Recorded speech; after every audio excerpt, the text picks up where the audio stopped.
Cette conférence va maintenant être enregistrée. Bonjour à tous, c'est Clément Delmas à Toulouse et Guillaume Baudry à Lyon pour une nouvelle session RI4A sur le choc cardiogénique et on a la chance d'accueillir Vincent Labbé, qui est à Paris à Tenon, en médecine intensive réanimation et qui va nous parler du monitorage du choc cardiogénique. Merci beaucoup Vincent d'avoir accepté de participer, puis je te laisse la main. Merci beaucoup Clément, merci beaucoup à tous les organisateurs de RE4A qui me permettent aujourd'hui d'être ici devant vous pour discuter 15-20 minutes sur comment et quoi monitorer chez les patients en état de choc cardiogénique. Donc effectivement, je suis Vincent Labbé, je travaille dans le service de médecine intensive réanimation à l'hôpital Tenon à Paris. Donc quelques notions physiopathologiques pour comprendre les cibles et comment monitorer ces cibles. En reprenant cette diapositive extrêmement connue de Hockman, publiée en 2003 dans Circulation, et qui montre trois mécanismes physiopathes distincts qui, associés les uns aux autres, sont responsables de la progression vers un syndrome de défaillance multiviscérale en situation d'état de choc cardiogénique secondaire à un infarctus du myocarde. Alors le premier mécanisme, c'est la dysfonction systolique myocardique qui est responsable d'une baisse du débit cardiaque avec de l'hypotension artérielle et s'ensuit une diminution des pressions de perfusion tissulaire avec une ischémie des différents tissus et un certain nombre de défaillances multiviscérales. Le deuxième mécanisme est un mécanisme de dysfonction myocardique diastolique avec une élévation des pressions de remplissage ventriculaire gauche, une congestion pulmonaire, une hypoxémie qui participe à l'ischémie tissulaire. Et puis le troisième mécanisme physiopathe, c'est un mécanisme sepsis-like avec une inflammation systémique due à un relargage des cytokines pro-inflammatoires et donc une vasodilatation artérielle périphérique, un peu façon sepsis, qui est responsable d'une baisse de la pression de perfusion des différents tissus et donc une ischémie tissulaire et la progression vers un syndrome de défaillance multiviscérale. Et donc, finalement, on peut résumer ces trois mécanismes physiopathes par ces différentes anomalies, une vasodilatation artérielle périphérique, une baisse du débit cardiaque avec une hypotension artérielle, une élévation des pressions télédiastoliques ventriculaires gauche et une ischémie tissulaire. Alors, en regard de ces différentes anomalies, nous avons des objectifs thérapeutiques qui seront donc de majorer les résistances vasculaires systémiques, d'augmenter le débit cardiaque et puis d'apporter l'oxygène nécessaire avec donc des cibles, des objectifs thérapeutiques recommandés. Alors, il n'y a pas de recommandation sur l'objectif en termes de débit cardiaque, c'est extrêmement compliqué de savoir quel est le bon débit cardiaque pour quel patient. Néanmoins, les objectifs sont clairs pour la pression artérielle moyenne qui doit être au moins supérieure à 65 mm de mercure. On ne doit pas avoir d'élévation des pressions télédiastoliques ventriculaires gauche. On doit avoir une saturation en oxygène supérieure ou égale à 94%. On doit rétablir une perfusion des organes tout à fait convenable, à la fois au niveau du cerveau, de la peau, du foie et des reins. Et puis, on doit éviter l'ischémie tissulaire avec l'obtention d'une saturation du sang veineux mêlé en oxygène supérieure à 60% et donc des lactates non élevés. Et donc, j'ai repositionné ces objectifs thérapeutiques qui vont être finalement nos cibles du monitorage chez les patients en choc cardiogénique, ici de haut en bas, puisque plus le patient va être sévère, plus il va falloir monitorer de façon extrêmement précise et étroite le patient, en reprenant de haut en bas la saturation en oxygène, la pression artérielle moyenne, la perfusion des organes, peau et cerveau, la perfusion du rein et du foie, les lactates artériels, la saturation du sang veineux, la saturation veineuse du sang mêlé en oxygène, les pressions de remplissage ventriculaire gauche et puis le débit cardiaque. Et donc, nous allons voir comment monitorer ces différentes cibles thérapeutiques avec évidemment le moniteur idéal qui serait un moniteur continu et non invasif avec donc des mesures reproductibles, fiables, sans effet secondaire, faciles d'utilisation, rapides d'obtention, des datas interprétables avec un impact diagnostique, thérapeutique et pronostic. Évidemment, eh bien, ce moniteur idéal n'existe pas et effectivement, eh bien, les différentes recommandations européennes et nationales françaises eh bien, sont claires à ce sujet. Il n'y a pas de méthode de monitorage hémodynamique optimale chez les patients en choc cardiogénique, tel que défini notamment par Jean-Louis Vincent. Et il est donc eh bien, suggéré une évaluation séquentielle du statut hémodynamique chez les patients en état de choc cardiogénique en nous adaptant à la gravité du patient. Et globalement, le principe étant que plus le patient est sévère, plus il faudra monitorer de façon étroite le patient avec des cibles donc des cibles de monitorage importantes et notamment le débit cardiaque, nécessitant alors des moniteurs de plus en plus invasifs. Et donc, on va voir de gauche à droite établir ensemble un tableau des différents moniteurs. Alors, certes, ce n'est pas un moniteur proprement dit, mais je pense qu'il est indispensable là de parler du monitorage clinique. Il est discontinu, il est non invasif, il permet eh bien, en continu de monitorer la saturation en oxygène au doigt, d'avoir une mesure de la pression artérielle moyenne discontinue, d'évaluer, et c'est extrêmement important, les pressions de perfusion au niveau de la peau, donc l'évaluation des marbrures et l'évaluation de l'état neurologique, d'évaluer avec le débit urinaire la pression de perfusion rénale, et puis d'évaluer avec toutes les limites par l'examen clinique les pressions télédiastoliques ventriculaires gauche, les pressions de remplissage avec éventuellement les râles crépitants, la prise de poids. Et donc on voit ici en vert ce qu'il est tout à fait possible de monitorer par eh bien, la clinique, en orange ce qu'il est possible avec certaines limites et en rouge ce qu'il est impossible.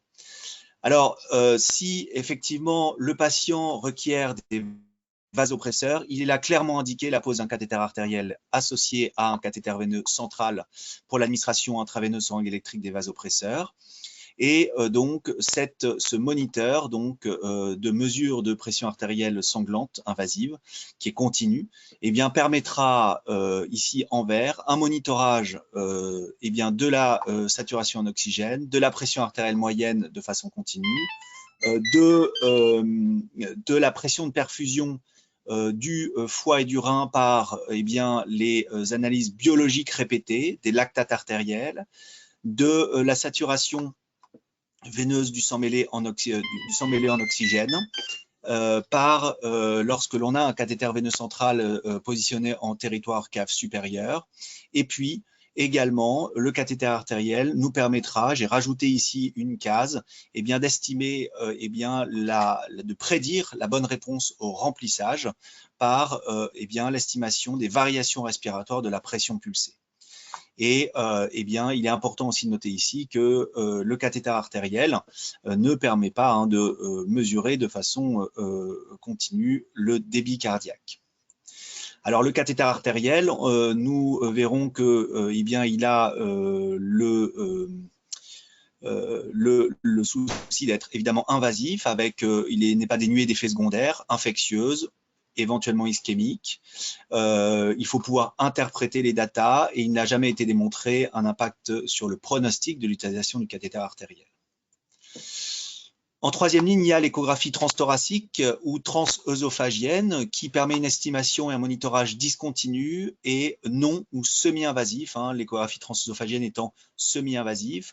Alors, l'échographie nous permettra, dans l'état de choc cardiogénique, de monitorer les pressions de remplissage ventriculaire gauche, notamment par, comme vous savez bien, par les ratios E sur A et le ratio E sur E', la Vmax tricuspide et le volume de l'oreillette gauche. Permettra également de prédire la bonne réponse au remplissage avec notamment l'analyse des paramètres dynamiques de précharge,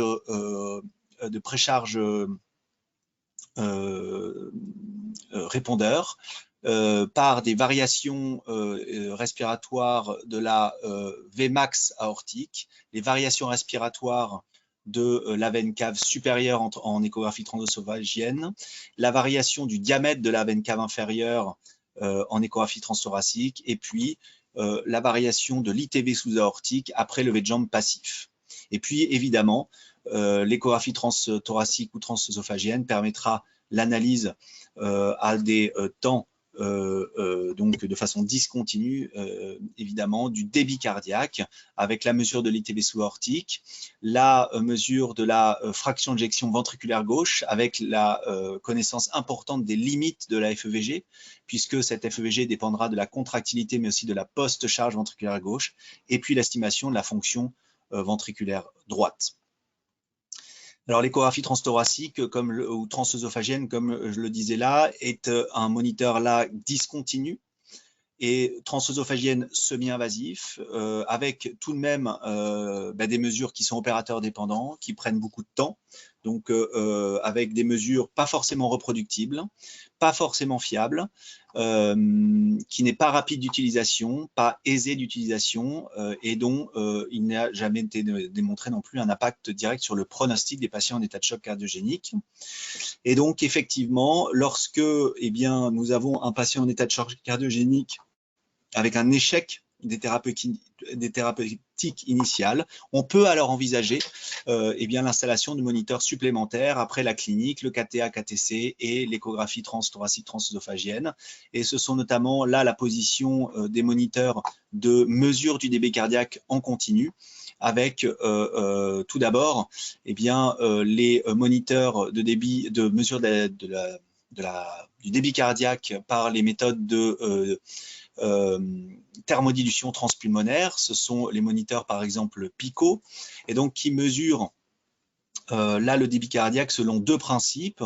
Le premier qui est le principe de la thermodilution transpulmonaire, c'est-à-dire qu'il y a une injection d'un indicateur thermique qui est globalement du sérum Phi froid, 20 ml, au niveau du territoire cave supérieur par un cathéter veineux central. Et puis, donc, les modifications de la température sanguine seront captées au niveau d'un cathéter artériel fémoral particulier muni d'une thermistance. Et l'analyse de la courbe de thermodilution de cet indicateur thermique permettra le calcul du débit cardiaque à un instant T. Et puis, cette analyse donc, du débit cardiaque par thermodilution transpulmonaire sera couplée à un second principe qui est l'analyse du contour de l'onde de Poux, qui la permettra, après la calibration à un instant T du mesure du débit cardiaque, de donner un débit cardiaque en continu à l'aide d'une formule là complexe, qui est d'ailleurs même tenue secrète par les constructeurs, mais dont le principe est de relier le volume d'éjection systolique à la surface de la portion systolique de la courbe de la pression artérielle et également de la forme de la courbe, en considérant que cette surface et la forme de la courbe sont elles-mêmes reliées à l'élasticité et la résistance du système artériel vasculaire du patient. Et donc, par ces deux principes, ces moniteurs pourront ainsi déterminer un débit cardiaque en continu et donc permettre également de répondre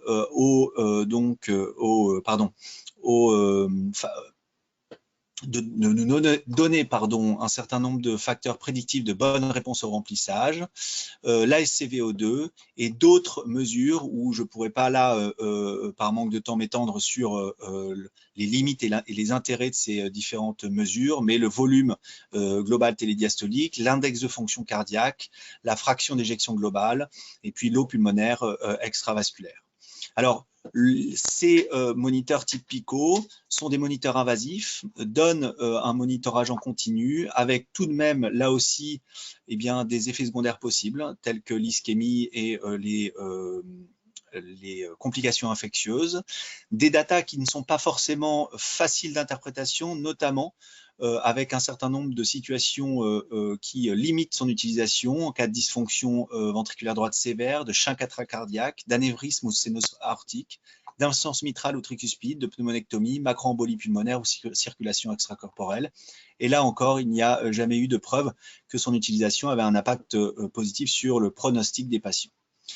Et puis, en cas de choc cardiogénique complexe qui ne répond pas à la stratégie initiale, et notamment en cas de pathologie cardiaque droite intriquée, associée, il est possible de monitorer de façon encore plus invasive le patient avec les cathéters artériels pulmonaires de type Swan-Ganz qui vont permettre de monitorer la SVO2, les pressions de remplissage ventriculaire gauche avec la PAPO notamment, les facteurs prédictifs de bonne réponse au remplissage et le débit cardiaque, avec pour rappel donc la Swan-Ganz qui s'insère par voie territoire cave supérieure, une tête de pression positionnée dans l'oreillette droite, dans le ventricule droit, dans l'artère pulmonaire, et puis après au niveau du capillaire artériel pulmonaire, avec un ballonnet et donc la capacité à mesurer la pression artérielle pulmonaire d'occlusion.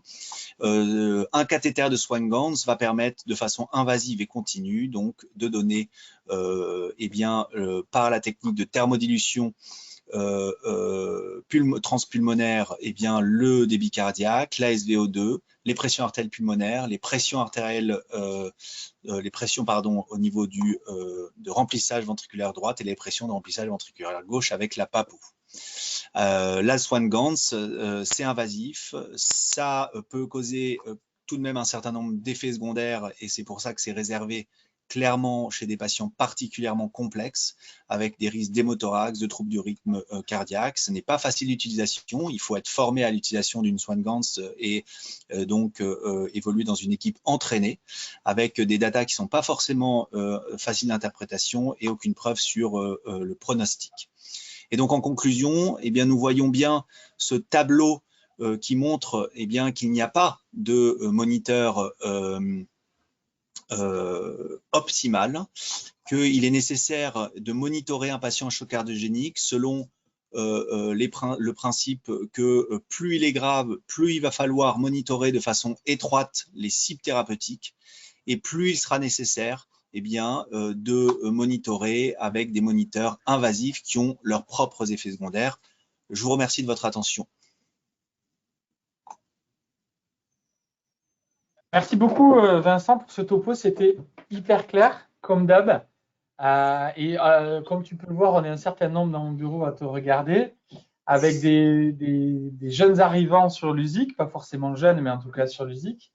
Et donc, on discutait parallèlement la place potentielle de ce monitorage dit invasif. Et c'est vrai qu'il y a de plus en plus de publications américaines et allemandes sur ça, sur la place de la Swan-Ganz, qui après 20 ans de relargage au stade de étagère au fond d'un bureau, revient sur le devant. Et c'est vrai qu'en pratique, sur la population qui nous concerne, nous, après tu nous donneras ton point de vue sur l'AREA qui est plus ouverte que nous, mais sur des patients en insuffisance cardiaque avancée ou en choc cardiogénique, d'autant plus si on fait de l'assistance. Alors, ECMO, je pense qu'il y a un intérêt, mais je pense que Bruno donnera son avis. Mais en tout cas, monogloche de type Impella, ça me paraît presque une évidence de l'avoir en place, autant pour le bilan potentiel de la cardiopathie et son diagnostic, que pour le bilan potentiel de greffe ou de LVAD secondaire, que pour l'adaptation des traitements. Mais c'est vrai qu'on a du mal à s'y mettre. Nous, on a enfin réussi à acheter 2 consoles. Et en pratique, on se pose toujours la question, est-ce qu'on le fait ou est-ce qu'on ne le fait pas? Alors que, quand j'étais passé à Chicago, ils avaient tous, il y avait 20 lits, 20 Swan-Ganz, et ça les choquait pas du tout. Nous, c'est vrai qu'on s'est arrêté sur les effets indésirables, et il y en a, tu le dis, ça peut s'infecter, ça peut thromboser. On peut faire exceptionnellement, mais ça peut arriver, des hémorragies intrapulmonaires quand on gonfle en distalité. Il peut y avoir des nœuds, il y en a eu un qui a été fait cette semaine qu'on a dû dénouer au bloc. Mais en pratique, qu'est-ce que tu fais, toi? Tu l'utilises ou plus du tout? Alors moi, je suis dans la particularité à Tenon, c'est qu'on n'a pas ces patients qui sont ces patients que je décris avec des chocs cardiogéniques complexes ou dans ces situations-là que je viens de décrire. On a essentiellement surtout des patients qui sont en état de choc septique avec des composantes cardiogéniques. Nous, dans cette situation, non, on n'utilise clairement pas la Swan-Ganz. Globalement, je pense que la majorité dans ces situations-là des réanimations n'utilise plus la Swan-Ganz dans ces situations de choc septique complexes. Même s'il y a encore des écoles qui l'utilisent. Donc moi non, nous non à Tenon. Je sais que ça a été clairement dans les années 90-2000 extrêmement utilisé, avec quand même pas mal d'effets secondaires. En tout cas, je pense que si on l'utilise, il faut être clairement dans une équipe entraînée, à la fois sur la pause et puis sur l'interprétation des données. En tout cas, sur la Swan-Ganz, moi, j'ai pas d'expérience particulière parce que on les utilise pas chez les patients en choc septique. On utilise chez les patients en SDRA et en état de choc où on est sur des stratégies très restrictives de fluide et donc on veut vraiment avec très parcimonie remplir uniquement quand c'est nécessaire et quand il y a des facteurs de bonne réponse en remplissage. Là, c'est vrai que les techniques de type PICO sont assez précieuses. Parce qu'ils permettent de façon très simple de savoir si le patient va répondre au remplissage et éviter de surremplir les patients, notamment quand ils sont extrêmement atteints sur le plan respiratoire par des SDRA sévères. Donc, on est plutôt dans l'utilisation sur une réanimation polyvalente générale, sur l'utilisation dans des cas difficiles avec composante respiratoire sur les moniteurs type PICO. Et Bruno, vous, de votre côté, vous utilisez ou pas la Swan? Oui, écoute, on utilise plutôt pas mal le PICO, avec les limites et notamment dans les vrais bas débits, il n'y a rien qui s'affiche. Après, tu as un vrai bon diagnostic, mais tu n'as pas besoin de beaucoup pour ça. Et dans les cas complexes, quand il y a de la défaillance droite, enfin, comme c'est recommandé, pas avec excès, mais dans les cas un peu difficiles, oui. Dans les cas un peu difficiles, on l'utilise. Après, tu nous parlais de l'onde de pouls, Vincent. C'est un truc que moi, j'ai jamais utilisé, dont j'entends parler par mes collègues anesthésistes au bloc essentiellement. Est-ce que vous, Vincent ou Bruno, vous utilisez ça sur la partie réa? Ça s'appelle quoi l'onde de pouls calibrée ou non calibrée? Calibrée. Le PICO, quoi. Oui, tout à fait.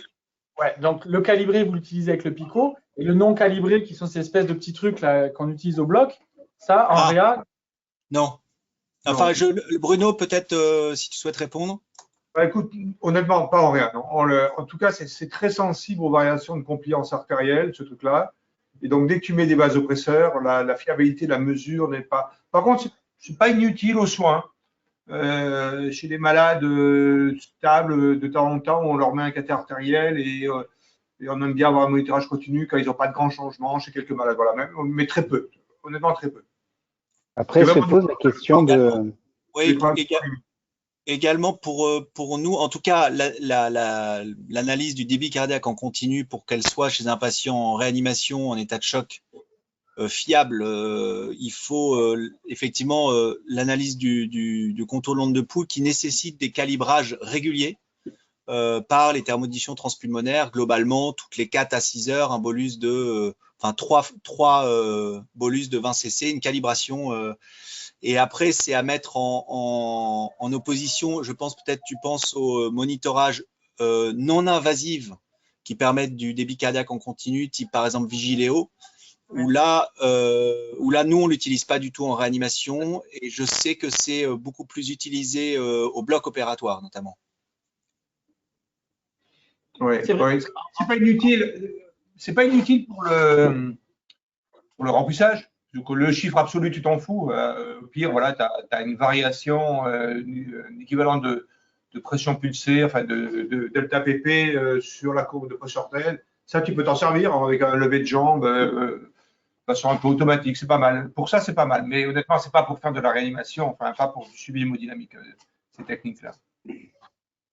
C'est vrai qu'en pratique, contrairement aux États-Unis, on a l'échographie très facile, que ce soit les réanimateurs ou les cardiologues en fonction des organisations. Et je prenais l'exemple tout à l'heure de Chicago. Clairement, ils avaient tous leur soin de gants, au fauteuil ou pas d'ailleurs, mais ils ne faisaient pas d'écho. C'est-à-dire que les cardio ou les réa qui s'occupaient de cette réa, ils ne faisaient pas d'écho en fait. C'est-à-dire que l'écho, c'était, il fallait déplacer le malade pour aller au labo d'écho. Et donc, c'est vrai qu'ils ont une approche très invasive. Et je pense qu'ils ont des subtilités, comme tu disais, d'analyse des courbes de soins qui sont très intéressantes, mais parce qu'ils ne font pas d'écho. Et peut-être que nous, et ça, je suis incapable de le prouver, avec l'échographie, on rattrape un certain nombre de choses, même s'il y a des limites. Après, la Swan-Ganz, ça reste pas 6 mois non plus. C'est le problème, c'est qu'au bout d'un moment, il faut la changer. Donc, on a l'impression que les différentes techniques peuvent te permettre de suivre un même malade à des moments différents de sa prise en charge. De plus en plus, ce qu'on fait, c'est que, et c'est d'ailleurs pour ça qu'on n'arrive pas, et moi le premier, à savoir quand c'est qu'il faut mettre une Swan, c'est qu'on fait pour nos patients d'insuffisance cardiaque sévère, chronique ou l'aiguë, le choc, on fait des cathédrals qui tarifèrent itératifs, c'est-à-dire sur une durée d'hospice anésique de 7 jours, il va pouvoir avoir 2 cathédrals, avant-après, je dirais. Et donc finalement, c'est vrai que ça nous donne les éléments pour adapter notre traitement. Ce n'est pas du continu, mais après, on va finalement un petit peu calibrer dans notre tête l'échographie et se servir de ça derrière.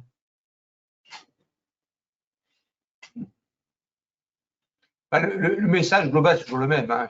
Il faut quand même bien faire ce que tu sais bien faire. Moi, j'ai été élevé, entre guillemets, à la Swan-Ganz. À l'époque, on en mettait partout, le ZRA, le choc septique. Enfin, donc, quand tu sais faire, mais je m'aperçois que l'équipe perd un peu la technique. Hein. C'est comme ça. Même les infirmières, de temps en temps, qui n'ont pas vu, ne savent pas brancher. Le plus dur est d'avoir une courbe sur le scope de temps en temps. Donc, tu vois, c'est qu'on est en train de perdre la technique un petit peu quand même. Super, merci beaucoup en tout cas Vincent et Bruno. Merci beaucoup. Je vous propose. Sur GoToMeeting pour mettre ça fait longtemps que je ne me suis pas servi. Si c'est toi qui me donnes le croix. C'est ça, je t'envoie une.